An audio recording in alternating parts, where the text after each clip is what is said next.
अब अगला क्वेश्चन है आपसे लिखा हुआ सामने अंगना नंबर कि निम्नलिखित सारणी से समांतर माध्य ज्ञात कीजिए। ठीक है, और यहाँ पर लिखा है ये प्राप्तांक लिखा है 0 से 5 से कम, 10 से कम, 15 से कम, 20 से कम, 25 से कम, 30 से कम, 35 से कम और 40 से कम, और ये छात्रों की संख्या दिया हुआ है। ठीक है, तो ऐसे क्वेश्चंस काफी बेहतरीन होते हैं और ये क्वेश्चंस आपसे 4 नंबर में पूछे जाते हैं। आज मैं इसके पूरे कॉन्सेप्ट को आपको समझाता हूँ अच्छे से। ठीक है, ये थोड़ा सा डिफरेंट होता है लोगों से। तो 5 से कम यानी कि 0 से क्या होगा 5 होगा, तो सबसे पहले मैं वर्ग अंतराल ही लिख दूं। तो 5 से कम कह रहा है, तो 5 से कम का मतलब होता है 0 से 5। ठीक है, फिर क्या कह रहा है 10 से कम, तो 10 से कम यानी कि 5 से 10, 5 तक तो हो ही गया है, 5 से 10। फिर क्या कह रहा है, फिर कह रहा है 15 से कम, तो 15 से कम का मतलब क्या होगा 10 से 15। ठीक है, फिर आपसे कह रहा है ऐसे, कह रहा है 20 से कम, तो 20 से कम का मतलब क्या होगा 15 से 20। अब ऐसे इसको बढ़ाते जाएंगे 20 से 25, फिर बढ़ाएंगे 25 से 30, 30 से 35। ठीक है, और यहाँ पर 35 से 40, क्योंकि यहाँ खुद ही कहा है 40 से कम, और 40 से कम का मतलब होता है 35 से 40। 35 से कम यानी कि 30 से 35, 30 से कम यानी कि 25 से 30, 25 से कम यानी कि 20 से 25। क्लियर हो रहा है? तो आपने प्राप्तांक आपको अगर इस रूप में दिया होगा तो इस रूप के प्राप्तांक से क्या आप वर्ग अंतराल लिखने में सक्षम हो रहे हो? समझ में आ रहा बात? ठीक है, अब हम आते हैं जो आपके छात्रों की संख्या है जिसको हम लोग बारंबारता FI बोलते हैं, वो कैसे लिखेंगे, क्योंकि इसकी बारंबारता को भी लिखने का थोड़ा बहुत नियम कुछ चेंज हुआ है। ठीक है, तो कैसे देखेंगे इसको भी समझते हैं। यहां बारंबारता लिया हुआ है, पहले 3 लिखा हुआ है। कितना लिखा हुआ है 3, तो आप बिना कुछ सोचे समझे सबसे पहले 3 लिख दो। लिख दिए, इसमें कोई डाउट नहीं है। अब आपको क्या करना है, पहले वाले बारंबारता को दूसरे वाले बारंबारता में से हमेशा घटाना है। यानी कि अब आपको दूसरा लिखना है, 10 में से 3 घटाओ, 10 में से 3 घटा कितना आया 7 आया। फिर 10 से घटा चुके हैं, अब 25 में से 10 घटाओ, कितना आ गया 15 आ गया। ठीक है, अब आपने 25 में से घटा लिया है, अब 49 में से 25 घटाओ, 49 में से 25 घटेगा कितना आएगा 24 आएगा। अब आपने 49 में से भी घटा लिया है, अब 65 में से 49 घटाओ, तो 15 में से 9 गया कितना आया 6, और 5 में से 4 गया कितना आया 1, 16 आ गया। अब आप 65 में से घटा लिया है, अब 73 में से घटाओ, तो 73 में से 65 घटाओगे, 13 में से 5 जाएगा 8 आएगा। ठीक है, अब आपने 73 में से भी घटा लिया है, अब आप 78 में से क्या घटाओगे 73 घटाओगे, तो 78 में से 73 जाएगा कितना आएगा 5 आएगा।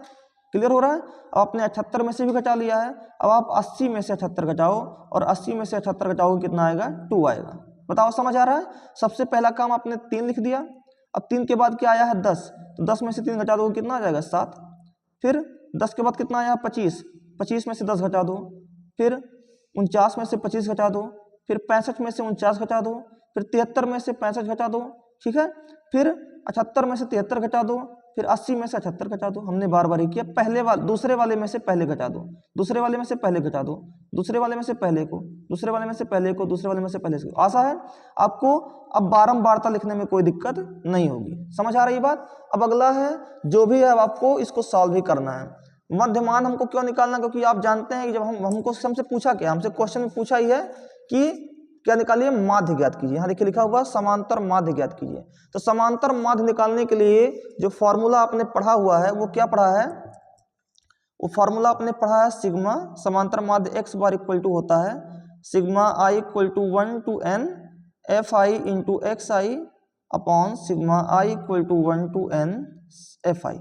ठीक है, तो अब आपको fi xi निकालना है, लेकिन fi xi निकालने के लिए सबसे पहले तो आपको xi निकालना होगा, xi यानी कि आपको मध्यमान निकालना होगा।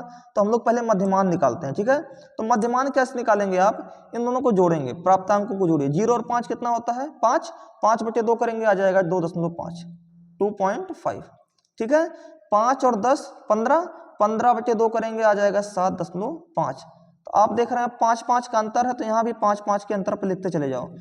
2 से 5 का 5 7 हो जाएगा, 7 में 5 जोड़ेंगे 12.5 हो जाएगा, फिर 5 जोड़ेंगे 12 5 17.5 हो जाएगा, फिर 5 जोड़ेंगे 17 5 22.5 हो जाएगा, फिर 5 जोड़ेंगे 22 5 27.5 हो जाएगा, फिर 5 जोड़ेंगे 32.5 हो जाएगा, और फिर 5 जोड़ेंगे 37.5 हो जाएगा। ठीक है, और अगर इसको जोड़ेंगे 40 और 30 70 5 75 को भी अगर बटे 2 करेंगे तो भी 37.5 ही आएगा।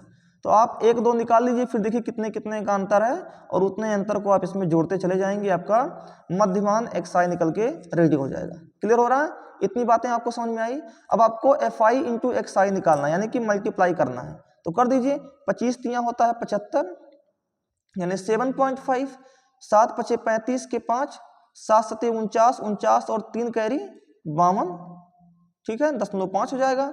12 पंचे 60 के 0 हासिल आया 6, 15 दूना 30, 30 और 6 36 के 6 हासिल कितना आएगा 3 आएगा, और 15 एकम 15, 15 और 3 कितना होता है 18 होता है, तो यहाँ 18 लिख देंगे। 186, 15 पचे 75, माफ कीजिएगा गलती हो गया, 15 पचे 75 के 5, 15 पचे 75 के 5 हासिल आ गया कितना 7, 15 दूना 30, 30 और 7 कितना होता है 37 होता है, कितना होता है 37 होता है, और 15 एकम 15, 15 और 3 कितना हो जाएगा 18। अब आ गया 187.5। अब देखिए गुणा कर लिया मैंने, 15 का मल्टीप्लाई 12.5 में करेंगे तो 187.5 आ जाएगा। 24 का मल्टीप्लाई 17.5 में कर देंगे तो 420.0 आ जाएगा। 16 का मल्टीप्लाई 22.5 में कर देंगे तो 360.0 आ जाएगा। 8 का मल्टीप्लाई 27.5 में कर देंगे तो 220.0 आ जाएगा। 5 का मल्टीप्लाई 32.5 में करेंगे तो 162.5 आ जाएगा। 2 का मल्टीप्लाई 37.5 में करेंगे तो आ जाएगा 75.0। ठीक है, इतनी बातें समझ में आई। अब आपको सिग्मा fi xi चाहिए, सिग्मा fi इंटू xi चाहिए, यानी कि सबका योग करना है, सबको जोड़ना है। तो सबको जोड़ेंगे तो मैं पहले ही जोड़ लिया हूं, आप जब सबको जोड़ेंगे तो सबको जोड़ने पर आएगा 1485.0, 1485.0। और जब आप सिग्मा fi को जोड़ेंगे, सिग्मा fi, तो इसको जब जोड़ेंगे तो ये आएगा टोटल 80 आएगा। कितना आएगा 80 आएगा। तो उठा करके इसी फॉर्मूले पर आप रख दीजिए। तो फॉर्मूले पर रखेंगे तो सिग्मा fi xi कितना आया है 1485.0 अपॉन में 80। ठीक है, अब यहाँ से अगर मैं 1485 अगर मैं 10 से और डिवाइड कर दूंगा तो डेसिमल एक अंक और पीछे हो जाएगा, तो 14 यानी 148.5 अपॉन कितना आ जाएगा 8 आ जाएगा। क्लियर हो रहा है? अब आपको 8 से डिवाइड कर देना है, तो 8 से डिवाइड कीजिएगा तो 8 से काटेंगे तो 8 कम 8 6 14 68 हो गया, 8 अठारह 64, 4 68 45, डेसिमल लग गया 45 हो गया, 8 पंचे 40, 5 45 50 हो गया, 8 छक 48, यानी 18.56। ये लगभग में आपका यही आंसर आएगा, और यही इस प्रश्न का क्या होगा राइट आंसर होगा। ठीक है, तो आशा है आपको प्राप्तांक अगर दिया हो, अगर इस फॉर्मेट में आपसे क्वेश्चन पूछा हो तो इस फॉर्मेट में क्वेश्चन लिखने का, कैसे आपको वर्गंतराल लिखना है, कैसे आपको बारंबारता लिखनी है, ये दोनों ही बातें सबसे मेन यही हैं। बाकी तो आपको आता ही है। तो वर्गंतराल और बारंबारता आप इनके द्वारा कैसे लिखोगे ये आपको अच्छे से समझ में आ गया होगा। बाकी तो कैलकुलेटिव है, आप ये सब बहुत ज़्यादा किए भी होंगे। तो आशा है आपको ये प्रश्न बहुत ही अच्छे तरीके से समझ में आया। मैंने इस पर टाइम लिया है अच्छे से और आपको अच्छे समझाने का प्रयास किया। ठीक है, चलिए बढ़ते हैं नेक्स्ट क्वेश्चन की तरफ।